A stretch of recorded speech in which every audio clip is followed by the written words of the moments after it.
मुक्ति देखन कि किचेन रे पॉइजन बोतल पड़ी आ ठीक से रामू काका भी क्षीर बोतल नहीं जाती आदि रूम को।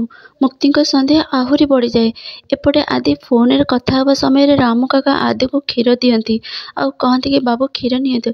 आदि हाथ क्षीर नहीं पियंती। रामू काका ठीक सेतिक बेले मुक्ति देखि आश्चर्य हो जाती। आदि क्षीर पीवा समय आदि क्षीर पीवा को गला बेले मुक्ति आसी क्षीर ढाली दियंती। आदि कहती कि व्हाट द हेल कौन ये सब। मुक्ति को बहुत रागती। आ जेजेमा कहती कि आदि बाबा कौन है तू एत जोर पार्टी कौन पे करूँ।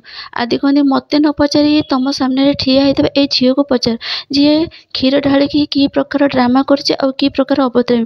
धनश्री कहती कि मुक्ति को ये कौन ये सब कौन ये कौ प्रकार अबतरामी तू कहीं तो पछरे पड़ हाँ ताको कौन तू टे शांति रखईदेबू ना कौन। तापर मुक्ति कहती कि देखो आंटी। धनश्री कहते आंटी नुहे मैडम डाके। मुक्ति कहती येस मैडम एक्चुअली कथा कौन कि आदि क्षीर में विष मिसी। जेजे बाबू कहते कि विष विष कौड़ आसला। तापर मुक्ति कहती कि विष बोतल देखे कहते कि देखते जेजे बाबा ये हूँ से विष बोतल जदि आदि से क्षीर पी था ताहले भाव पार्छन्ति तो आदिंकर अवस्था कौन हो पारथा। तापर जेजेमा कहती कि किए एमती करें आ कहार एत बड़ साहस। मुक्ति कहती कि से कथा तो मुझे जानी जेजेमा। तापर शालिनी कहती कि ए क्षीर किए नहीं कि आसी। तापर रामू काका कहती कि मु आनी मैडम। तापर शालिनी पुणी कहती कि ता माने तमे ए क्षीर में विष मिसईच।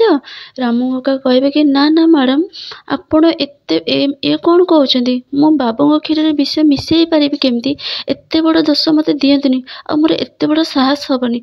तापर शालिनी कहती कि ना ना काका मु तुमको कहूनी मु तो ये मुक्ति को कहूँ। मुक्ति काका तो विष मिसई नाहांती पारिबेनी ताहले ए काम किए करिपरिबो पीसे नहीं ना घर आउ किए आदि को मारिबा को चाहूँगी कुह मुक्ति। मुक्ति आश्चर्य कि हनती। शालिनी कहू कहू किछि मात्रा प्रूफ छाड़ी देकी जीवंती जे कि संदेहटा ठीक पी सीमा आड़िके जाऊँगी बोली।